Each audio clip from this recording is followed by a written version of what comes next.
Olá pessoal, meu nome é Sodré Neto, editor do Jornal da Ciência. Eu vim aqui comentar sobre qual é mesmo o consenso científico e político em torno da hidroxicloroquina e ivermectina. Vocês devem estar se perguntando, né, o que tem a ver consenso político com algo que é remédio que devia opinar apenas a ciência e não a política. Bom, aí eu coloquei aqui no texto, depois vocês leem aí, eu vou botar o link abaixo, que não existe razão pura e muito menos ciência pura. Hoje, infelizmente, eu sinto informar para aqueles que ficam idealizando a ciência, que ciência está extremamente contaminada por aspectos e tendências, né, comerciais, políticas e ideológicas. Então, muito da credibilidade da ciência se perdeu em função de, às vezes, estar com essas contaminações, né? A ciência, se não tivesse com essas contaminações ideológicas, igual o darwinismo, né, ensinando que de uma sopa morna nasceu o DNA. Isso é uma ideologia, isso não é ciência, né? Até porque um aminoácido não se liga sozinho a outro aminoácido, né? São 4 bilhões de bases ali, tudo coordenado, cheio de código, cheio de informação. Então, aí é um aspecto da ciência que ela está extremamente contaminada por ideologias que corromperam ela. Tendências comerciais, igual a gente tem sempre comentado, que aquilo que passa por fase clínica 3, que é muito caro, né? Hoje os ensaios clínicos giram em torno de 300 milhões de dólares a 1,5 bilhão de dólares. Logo, o que passa por ensaios clínicos e é confirmado para uso médico, uso clínico, é só projetos viáveis economicamente, ou seja, aquilo que vai pagar esse alto custo das grandes fases clínicas de teste. E 99,999% da ciência fica na lata do lixo, porque às vezes é de produto não comercial, patente vencida, produto natural, protocolos baratos, igual a ozonoterapia, né? Então essas situações que não vão pagar o ensaio clínico, elas ficam marginalizadas no uso médico. Por isso que muitas vezes a medicina natural, alternativa ou ilegal, ela é muito mais competente do que a medicina oficial, né? Justamente por essa contaminação científica que o sistema permite. Por isso que a gente tem apregoado a necessidade de ensaios clínicos mais baratos que fossem administrados por smartphones, né, sistemas aí que já estão acontecendo em alguns países mais pobres e deveriam estar acontecendo no Brasil para poder driblar esse monopólio da verdade científica e clínica que ocorre em relação a produtos patenteáveis que tenham exclusividade de fabricação. Bom, sabendo que a ciência não é pura, que ela está bem contaminada por questões politiqueiras, comerciais e ideológicas, né, isso começa a explicar por que os cientistas brasileiros, se você falar com eles sobre cloroquina, por exemplo, que o Bolsonaro apoiou, eles sabem falar mal da cloroquina numa versatilidade maravilhosa. Mas se perguntar a eles quantas drogas existem contra o Covid-19, que são 3.000 candidatas, eles não sabem sobre isso. Igual esse artigo da Nature, que mostra essas 3.000 drogas e escolheu 83 e dá destaque a niclosamida, um antiemintus, e que foi eleita, assim, nessa publicação científica como uma das mais eficientes contra o Covid-19. Mas o mundo acadêmico não sabe disso, nem está preocupado com isso. Eles estão preocupados em falar cloroquina para odiar o Bolsonaro, vamos dizer assim. A perspectiva científica deles é política e não científica, né? Então a vida deles é falar que o Bolsonaro atrasou com as vacinas e recomendou cloroquina e é um genocida. Isso aí é a ladainha do mundo acadêmico brasileiro, que me perdoe as grandes e nobres exceções. Ninguém está preocupado com o cara que está morrendo, está preocupado em tirar o Bolsonaro do poder e falar dos defeitos que ele tem. Bom, então, meus amigos, a gente tem que...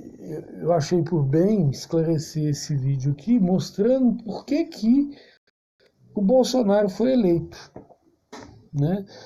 Então, eu coloco aqui nesse artigo que o Bolsonaro foi eleito por ódio ao PT, né? Então, e, consequentemente, ao esquerdismo marxista, comunista, ateu. Até o Lula disse que o voto do Bolsonaro era o voto do ódio, né? Ou seja, foi mesmo. A maioria brasileira não elegeu alguém exatamente para modernizar o país, para administrar, para demonstrar inteligência, consertar a economia. Não. Foi principalmente para varrer o domínio petista e esquerdista do poder. Isso é fato. Ou seja, o que os brasileiros elegeram um jagunço, um capataz, um capitão, um militar, uma pessoa repleta de ódio e de violência, principalmente contra o que estava incomodando mais o povo, que era o domínio petista e exagerado. E como é que se construiu esse ódio? Se construiu em função de, número 1, aqui eu coloquei alguns itens, mas vocês podem me mandar sugestões para mais itens ou para corrigir, a gente está sempre aberto ao debate. O PT dominou demais, aparelhou demais o Estado, né, demonstrou obsessão, desculpa aí, obsessão é com um S e 2 S aqui no são. Editor de jornal cometendo esse erro, vocês me perdoem. Mas eu não tenho corretores aqui, a gente faz tudo meio que rápido demais, porque a gente tem muitas obrigações, e vocês me perdoem. Então, o PT demonstrou muita obsessão pelo poder a ponto de preferir uma candidatura falida do Haddad e Manuela do que abrir mão para o único candidato apontado pela Datafolha que poderia ter vencido o Bolsonaro. Então, quer dizer, o PT preferiu entregar o Brasil nas mãos desse voto do ódio, reconhecido até pelo Lula, do que abrir mão do poder para o Ciro Gomes, que fala mais ou menos uma língua até tanto quanto semelhante. Então, o Ciro Gomes vive reclamando aquela história do sapo, né? Que o sapo pediu, o escorpião pediu carona para o sapo para atravessar o pântano, e chegou lá no final, o sapo foi ferroado pelo escorpião e o escorpião pediu desculpa, né? Só o sapo, você me ajudou, mas eu te ferroei porque essa é a minha natureza. Então, é uma eterna choradeira do nosso amigo Ciro Gomes, que eu admiro muito, e eu tive até uma experiência meio espiritual, onde Deus tocou meu coração a falar com ele a respeito de um projeto educacional. No aeroporto de Congonhas aconteceu, tipo que nosso encontro ali, ficamos conversando uns 40 minutos, e eu gostei muito da pessoa dele, né? Mas ele foi despreferido devido, sei lá, né? O PT preferiu perder para o Bolsonaro e apoiar esse presidenciável que promete, né, ser um excelente presidente para o Brasil, mas, coitado, nunca conseguiu ganhar e, pelo jeito, não está sendo tão preferido assim nos próximos eleições. Até porque a maioria do povo escolhe presidentes segundo o seu narcisismo, segundo a sua identificação e não segundo critérios mais elevados. E se tivesse critérios mais elevados, eu acho que a gente elegeria aquele Henrique Meirelles, porque o currículo do Henrique Meirelles, vou te falar, foi presidente do Banco de Boston, não sei o que mais. Aquele currículo é desmarcar qualquer candidato. Que homem capaz, né? Mas o brasileiro vai escolher alguém charmoso, alguém com quem ele se identifica, alguém que berra igual ele. Nunca vai escolher gente de alto calibre. Infelizmente, essa é a realidade da democracia. Né? A democracia vai eleger a média daquilo que se identifica, igual Aristóteles falou. E a média do povão é uma média bem baixa. Né? Bom, devido ao acúmulo de escândalos envolvendo o ódio, né, foi fomentado devido ao acúmulo de escândalos envolvendo principalmente petistas, Mensalão, Petrolão, Lava Jato. Essa última operação da PF, a Lava Jato, teve a participação da empresa americana Globo. Essa empresa não é brasileira. Essa empresa está aqui no Brasil para promover o dólar, para vender o dólar. Há 50 anos ela está explorando o Brasil. O Brasil é uma fazenda e os Estados Unidos usam a Rede Globo para promover seus interesses financeiros aqui no Brasil. Então é muito claro, muitas vezes, essa atuação da Rede Globo como uma empresa voltada para o comércio estrangeiro, para o domínio de farmacêuticas e para os investidores, principalmente lobistas americanos. Isso desde que ela foi fundada, né? Inclusive na história dela, que apesar de protestos de alguns senadores, deputados aí, ela conseguiu dominar a opinião pública brasileira em favor daquilo que lhe interessa, principalmente aos investidores. A Globo participou bastante da Lava Jato, teve viagens ali do Moro com a CIA. Eu vejo uma hipótese, né, que muitos já viram também, me falaram e eu concordei, de uma retaliação das petroleiras, igual aconteceu lá na Venezuela. Né? O Chávez pegou as petroleiras americanas lá, e agora a Venezuela, por mais que seja um país muito rico, dono da maior reserva de petróleo do mundo e a segunda maior reserva de ouro, está passando fome e enforcamento dos Estados Unidos, proibindo os bancos de emprestar dinheiro, um monte de boicotes, né, contra a Venezuela. Ué, se o Lula, que enganou a ONU, né, conseguiu lá estender as fronteiras marítimas para depois anunciar o pré-sal, será que não esteve sofrendo, né? O PT também esteve sofrendo aí alguma retaliação, não igual a Venezuela, mas meio semelhante? É uma hipótese aí que eu acho muito que o Moro teve relações com a CIA e parece que o objetivo dele era incriminar o Lula, parece que o objetivo foi fomentar o ódio ao PT, que já tinha motivos, né, vamos dizer assim, e aproveitou essa onda, foi uma onda viável, estratégica. Teve conspiração nisso? Eu acredito que teve, mas logicamente que eu não posso afirmar. Né? O ódio também veio da reeleição forçada da Dilma, que o PT perseguiu a Marina Silva. Vocês lembram que a Marina Silva, que é super presidenciável e tal, ela teve que virar vice-candidata do desconhecido nacionalmente, né, de Eduardo Campos, que ele é conhecido lá mais do lado de Pernambuco, mas aqui no Brasil ele era desconhecido praticamente. E ela teve que se tornar, ela que era presidenciável, conhecida nacionalmente, internacionalmente, teve que se tornar candidata a vice. E a reeleição da Dilma teve Bolsa Família, quer dizer, foi bem forçado a reeleição da Dilma. Quer dizer, não era para ela ter sido reeleita, ela não estava nem aguentando mais o cargo. Mas esse projeto de poder do PT foi tão preponderante que acabou gerando essa eleição forçada de uma mulher que já estava esgotando, né? As falas dela já estavam um pouco, bastante desgastadas neurologicamente. A gente percebe que ela é uma mulher muito inteligente, mas já estava, vamos dizer assim, esgotada. Não deveria ter sido reeleita. Aí foi eleita, acabou vítima, acabou fazendo um discurso que não deveria fazer. Então, quer dizer, gerou até um ódio interno também, do próprios simpatizantes da Marina Silva, né, dessa linha antiga petista que é mais fiel, né? Tipo aquela professora lá da Paraíba, esqueci agora o nome, né?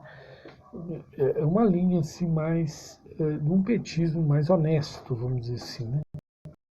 Quando alcançou o poder, parece que se enlameou com gente bastante desonesta, né? Roubando, tal, fazendo muita coisa. Aí daí veio o ódio, né? Também o ódio se acrescentou a uma pauta considerada pelo povo brasileiro, de maioria cristã, como uma pauta imoral, né? Um apoio mais acentuado aos LGBT, aborto, maconha, ateísmo universitário, evolucionismo, né? Então isso incomoda muito o povo brasileiro que é católico evangélico e conservador e que banca essas instituições acadêmicas que quando você vai olhar a grade curricular e as falas de muitos professores, principalmente da área de biologia, física, geologia, história, filosofia, eles são ateus, são abortistas, né? Ensinam a liberação da maconha, que eu também, mesmo eu sendo ex-pastor, cuidei de clínica de drogado, eu falo, não existe a maconha medicinal que faz muito bem para a saúde. Existe também uma dosagem dela que é menos mal do que álcool e que poderia ser normatizado isso, até porque a maconha é tão fraca que se ela for normatizada, for legislada, ela já está até aprovada pela Anvisa, na sua forma sintética, que é mais tóxica, quer dizer, a forma natural seria muito mais saudável, né? Porque não tem só o princípio ativo do canabidiol, mas tem mais de 500 princípios ativos. Então, eu até concordo com muita coisa, né? Tem alguns aspectos do aborto que podem ser concordados, quer dizer, mas aí virou essa pauta exageradamente liberal, né? Gerou também esse grande ódio e uma oportunidade para aqueles que gritassem mais alto, canalhas, se tornassem mitos, né? Se tornassem eleitos pelo povo.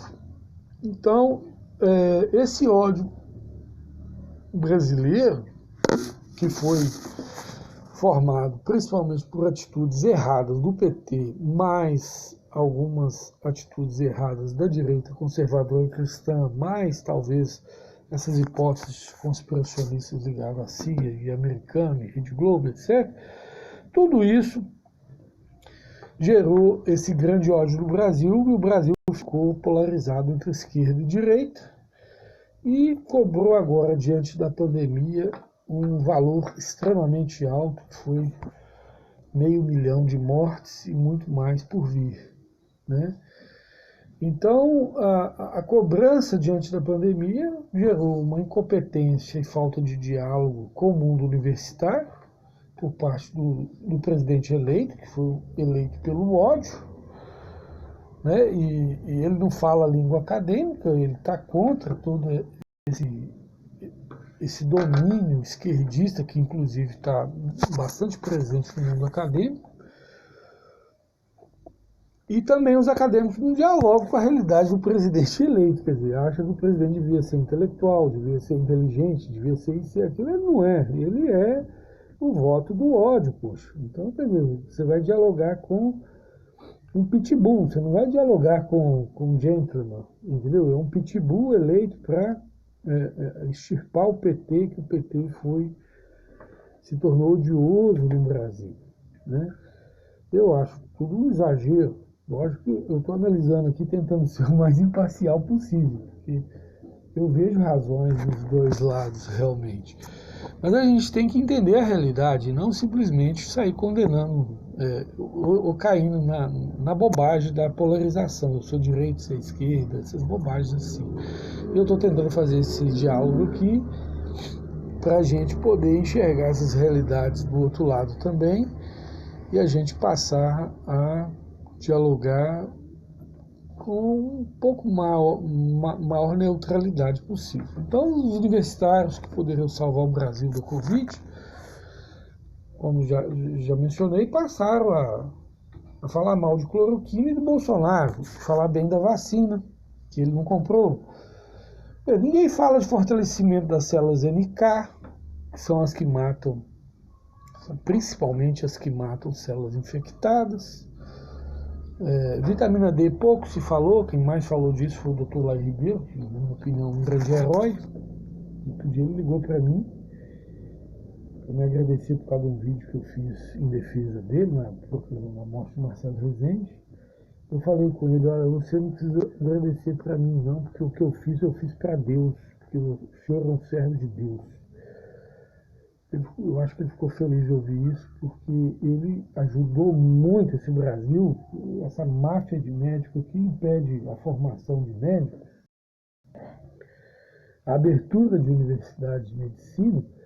Então o Brasil tem muito pouco médico para 1.000 pessoas. Pra você ter uma ideia, a Argentina tem 3,2 médicos para cada 1.000 pessoas, o Uruguai tem 3,7, o Brasil tem 1,8, acho que aumentou com mais médicos para 2,0.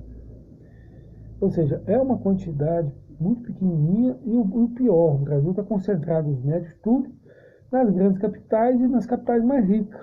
Né? Quando você vai em Vitória, por exemplo, que rola muito dinheiro lá, tem 10 médicos a cada 1.000 pessoas. Agora, quando você vai lá no Piauí, lá no Maranhão, tem 0,4, que é um dos índices mais baixos dos países mais pobres do mundo. Ou seja, quem é genocida? Essa máfia de Conselho Federal de Medicina, Anvisa, esse povo aí que está impedindo, do MEC, que está impedindo a abertura de faculdade de medicina. Porque os assuntos de faculdade de medicina é muito mais fácil que de física, mais fácil que de informática, mais fácil que de um monte de matéria, de química. Vai tentar fazer química para você ver, a dificuldade é muito maior do que fazer medicina. No entanto, essa dificuldade imposta tem gerado poucos médicos no Brasil. Aí gera um monte de atraso, tem um artigo que eu só falo disso aí, quem quiser, está aí no Jornal da Ciência. Tá? Então, o povo aqui não sabe sobre NK, não sabe sobre vitamina D, só o Lai Ribeiro que andou falando disso, e alguns médicos também que seguem mais ou menos a linha dele. Mas ficou todo mundo concentrado nas vacinas da Pfizer, da AstraZeneca, ninguém fala da vacina natural do colostro, e muito menos das 3.000 drogas candidatas para combate à Covid-19, né, das melhores, ninguém sabe disso. O negócio é falar mal de cloroquina e do Bolsonaro. Então essa polarização emburreceu, imbecilizou o Brasil e imbecilizou a academia, a ciência brasileira, porque contaminou ela com aspectos políticos e já estava contaminado com aspecto ideológico e acabou de acabar. Aí por isso que morreu muita gente. Por quê? Porque a ciência devia ser mais neutra, né? Tentando ajudar as pessoas a se salvar. A gente não está aqui para eleger ou derrubar presidente. Mas, é como diz aquele ministro que saiu do Bolsonaro, a polarização é muito prejudicial. Aquele magrinho alto, ele falou isso. Eu gostei muito da fala dele. Pessoa muito inteligente.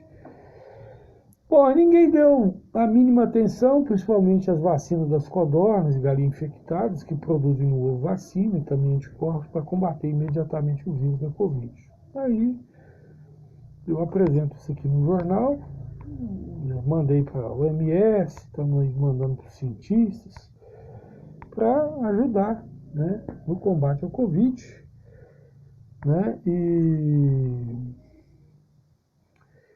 plantas antivirais, NK, tem um curso aí que pode tratar as pessoas com Covid. Mas não se fala nisso, só fala em cloroquina. Parece que se falar mal da cloroquina salva as pessoas, né? Então, a academia se imbecilizou por causa da contaminação dos aspectos políticos que se superaram os aspectos racionais científicos no combate à pandemia. Então hoje, em vez dos hospitais estar usando aí plantas antivirais, vacinas de codornas infectadas, né, fortalecendo o sistema imunológico, fortalecendo as NKs, que são as que matam células infectadas. Não, está todo mundo perdido aí e o povo morrendo. Então eu peço que você compartilhe esse vídeo, principalmente com autoridades, para a gente conversar mais sobre soluções e não sobre aspectos extremamente politiqueiros. Eu acabei me falando mal sobre cloroquina e ivermectina, tem um monte de publicações a favor e contra aí, com alguns consensos, mas eu nem estou tão interessado nisso, eu estou interessado mais em apresentar as melhores posições em relação às drogas e não falar mal, mas tipo assim, ó, tem coisa melhor. Eu acho que isso é o melhor caminho do que simplesmente cair nessa polarização idiota que eu vejo o mundo acadêmico ter caído, tá? Grande abraço, fique com Deus, que Deus nos ajude a salvar mais pessoas do que a ficar fazendo de ciência palanque político. Um grande abraço.